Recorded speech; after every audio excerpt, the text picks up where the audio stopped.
날마다 솟는 샘물과 함께하는 오늘의 큐티 시간입니다. 9월 16일 목요일, 오늘의 말씀은 로마서 13장 8절로 14절까지 말씀입니다. 피차 사랑의 빚 외에는 아무에게든지 아무 빚도 지지 말라. 남을 사랑하는 자는 율법을 다 이루었느니라.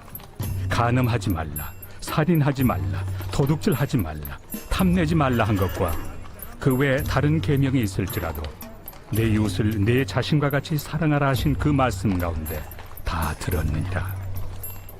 사랑은 이웃에게 악을 행하지 아니하나니 그러므로 사랑은 율법의 완성이니라. 또한 너희가 이 시기를 알거니와 자다가 깰 때가 벌써 되었으니 이는 이제 우리의 구원이 처음 믿을 때보다 가까웠습니다. 밤이 깊고 낮이 가까웠으니 그러므로 우리가 어둠의 일을 벗고 빛의 갑옷을 입자. 낮에와 같이 단정히 행하고 방탕하거나 술 취하지 말며 음란하거나 호색하지 말며 다투거나 시기하지 말고 오직 주 예수 그리스도로 옷 입고 정욕을 위하여 육신의 일을 도모하지 말라. 한 청년이 있었습니다. 한때는 논리학이며 수사학이며 인문학에 빠져 지내기도 했고, 한때는 이단 종교에 심취하기도 했으며, 또 한때는 세상 정욕과 쾌락에 매여 방탕한 삶을 살기도 했던 청년입니다. 이랬던 청년이 위대한 설교자를 만나 설교를 들으면서 은혜를 맛보기 시작했는데요. 하지만 마음속 번민은 사라지지 않았습니다. 마음 한편에서는 하나님께 자신을 바치라고 소리쳤고, 또 다른 편에서는 세상 정욕과 염려를 포기할 수 없다, 이렇게 외쳤기 때문입니다. 그래서 이 청년은 마음속 번민을 해결할 길이 없어 자신의 집 정원에 무화과 나무 아래에서 울면서 기도하고 있었는데요. 한참을 기도하는데 아이들의 노랫소리가 쟁쟁하게 들렸습니다. 그런데 다음의 가사가 분명하게 들리기 시작했습니다. 톨레 레게, 톨레 레게. 우리말로 하면 집어서 읽어라, 집어서 읽어라 입니다.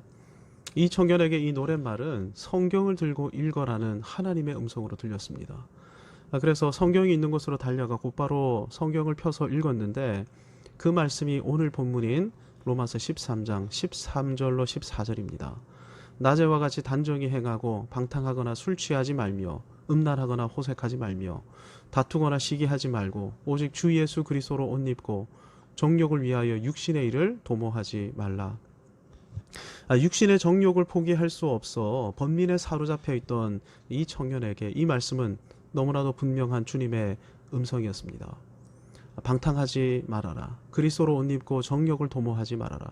이 청년은 즉각 이 음성에 순종해서 세상 정욕과 염려에 대한 근심을 모두 내려놓았고 스스로를 하나님께 온전히 바치기 시작했습니다. 그리고 위대한 하나님의 사람으로 들어 쓰임 받았는데, 이 청년의 이름이 어거스틴입니다. 기독교 역사상 가장 위대한 목회자요 신학자로 손꼽히는 인물이 어거스틴이죠. 어거스틴은 당대 최대 이단이었던 이원론 이단 마니교, 행위구원 이단 펠라기우스주의, 이 모두를 교회로부터 축출해내었던 위대한 하나님의 사람, 어거스틴을 우리가 기억하는 어거스틴으로 변화시켰던 말씀이 본문의 말씀인 것입니다. 본문은 구원받은 하나님의 백성은 어떻게 살아야 하는가의 문맥에 속해 있는 말씀입니다. 로마서 12장 1절 말씀에 의하면 구원받은 하나님의 백성은 산 제물로 몸을 드려야 하죠. 구원받은 사람에게는 구원받은 삶이 전개되어야 하는 것입니다.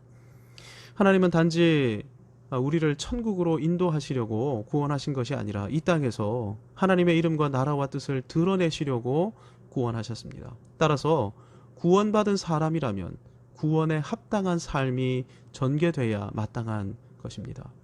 창세기, 출애굽기, 레위기, 민수기, 신명기, 이 5권을 가리켜 토라, 즉 율법서라고 부릅니다. 하나님께서 이 율법을 누구에게 언제 허락해 주셨습니까? 구원받은 이스라엘에게 출애굽한 상태인 광야에서 허락해 주셨습니다. 즉 율법은 애초에 구원을 목적으로 주신 것이 아니라 구원받은 자들에게 구원의 목적을 이루는 삶의 지침으로 허락하신 은혜의 선물이었던 것입니다.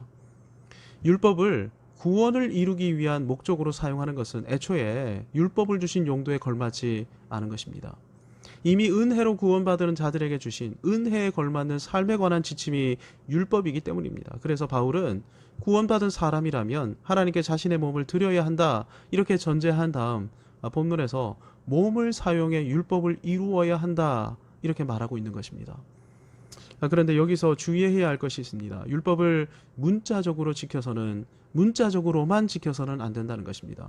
구절을 보시면 십계명이 기록되어 있습니다. 율법의 핵심이 십계명 아닙니까? 간음하지 말라, 살인하지 말라, 도둑질하지 말라, 탐내지 말라. 요즘 우리가 살아가는 세상에는 간음이 범람합니다. 간음이란 한 남성과 한 여성의 결혼 언약을 넘어서거나 이 언약을 파괴하는 모든 성적인 접촉을 가리키는 표현입니다. 결혼하기도 전에 이 남자 저 남자, 이 여자 저 여자와 성적으로 접촉하는 청년들이 이 세상에는 헤아릴 수 없이 많습니다. 그래서 이렇게 살지 않는 청년들을 향해 세상은 뭔가 문제 있는 사람이라고 간주합니다. 어수룩하고 찌질하고 남들과 어울리지 못하는 사람, 이런 사람을 속으로 찐따라고 부르는데 가늠하지 않고 살아가는 청년들을 세상 청년들이 찐따라고 부르고 있는 것입니다. 천연 기념물처럼 신기한 존재로 여기는 것입니다. 하지만 적어도 신앙생활 제대로 하는 청년들이라면 죄다 이렇게 살지 않습니까? 기성세대들 역시 마찬가지입니다. 세상은 지금 간음으로 몸살을 앓고 있지만 직분자로 교회를 섬기는 대부분의 성도들은 간음과 거리가 멀지 않습니까? 살인, 도둑질, 탐심, 우리 모두가 대부분이 이런 것과는 거리가 멉니다. 그냥 이런 것에 초연하고 무관심하면 간음하지도 않고 살인도 하지 않고 도둑질하지도 않고 탐내지도 않은 채 그냥 살아갈 수 있습니다. 하지만 바울은 이러한 무관심에 의한 문자적 율법 준수는 구원받은 자의 삶과는 동떨어진 삶이라고 말하고 있는 것입니다. 구원이 무엇입니까? 그야말로 놀라우신 하나님의 은혜와 사랑을 받은 것입니다. 따라서 구원받은 사람이라면 이 놀라우신 하나님의 은혜와 사랑을 나타내며 살아야 마땅한 것입니다. 그래서 구원받은 자는 예수님 말씀처럼 형제를 향해 라가라고 하지 않는 것이죠.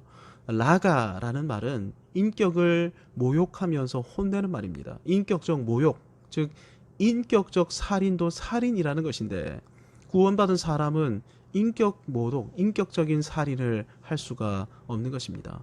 왜요? 한 번 죽는 것뿐만 아니라 영원히 죽어야 하고 영원히 저주받아야 할 우리를 그리스도께서 저주의 십자가로 온 몸이 찢기실 정도의 형벌로 파격적인 놀라운 사랑으로 구원해 주셨기 때문입니다.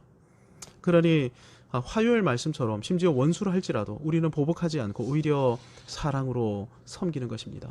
그 와중에 그가 그의 죄악을 깨닫고 우리와 화해하게 된다면, 우리를 통해 그리스도의 사랑과 용서를 깨닫게 된다면 그보다 좋을 수 없을 것이지만 그렇게 되지 않는다 할지라도 무조건적으로 그를 사랑하는 것이죠. 어제 말씀처럼 우리를 압제하고 핍박하는 세상 권력자들이라 할지라도 그들까지도 사랑해야 하는 것입니다. 그의 말에 순종해야 하고 그가 펼치는 정책에 복종함을 통해서 말입니다. 이러한 사랑이 율법의 완성입니다.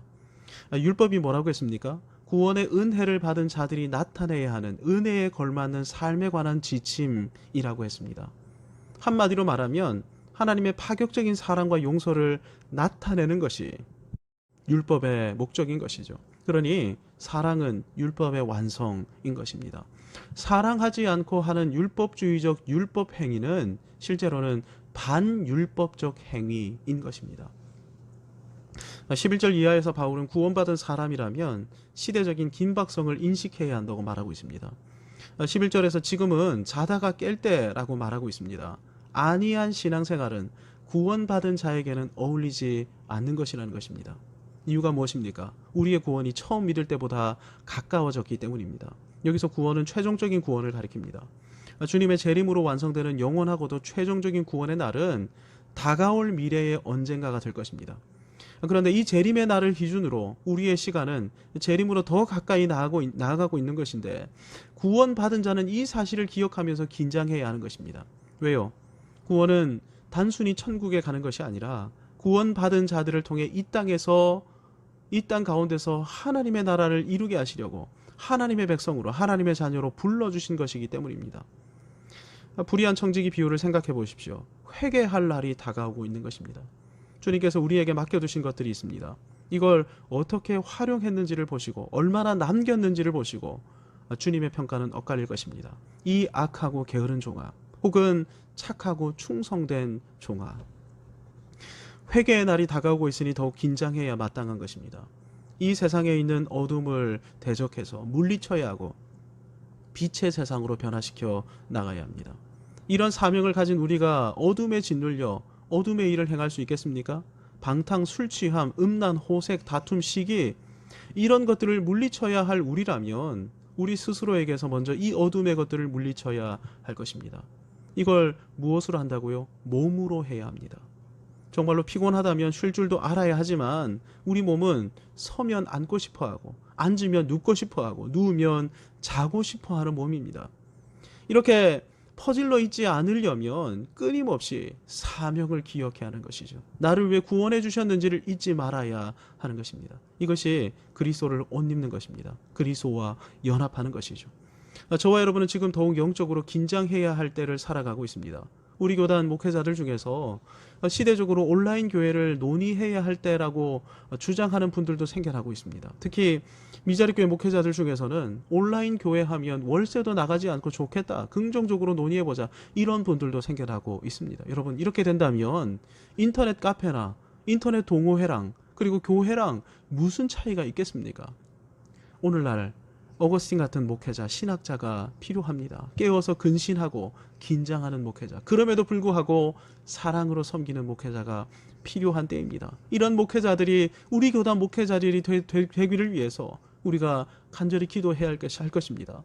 목회자만 필요합니까? 아닙니다. 이런 성도들도 필요한 시대를 우리가 살아가고 있습니다. 주신 말씀 붙들고 기도하십시다. 우리들이 깨어서 우리를 구원하신 구원의 목적을 이루며 살아가게 해달라고. 주님 오실 날이 머지 않았는데 주님 재림의 날에 착하고 충성된 종이라 칭찬받는 우리 자신과 안천교회 권속들이 되게 해달라고 주님 가르쳐 주신 기도로 기도한 이후에 함께 기도하도록 하겠습니다. 하늘에 계신 우리 아버지, 아버지의 이름을 거룩하게 하시며 아버지의 나라가 오게 하시며 아버지의 뜻이 하늘에서와 같이 땅에서도 이루어지게 하소서. 오늘 우리에게 일용할 양식을 주시고 우리가 우리에게 잘못한 사람을 용서하여 준 것 같이 우리 죄를 용서하여 주시고 우리를 시험에 빠지지 않게 하시고 악에서 구하소서.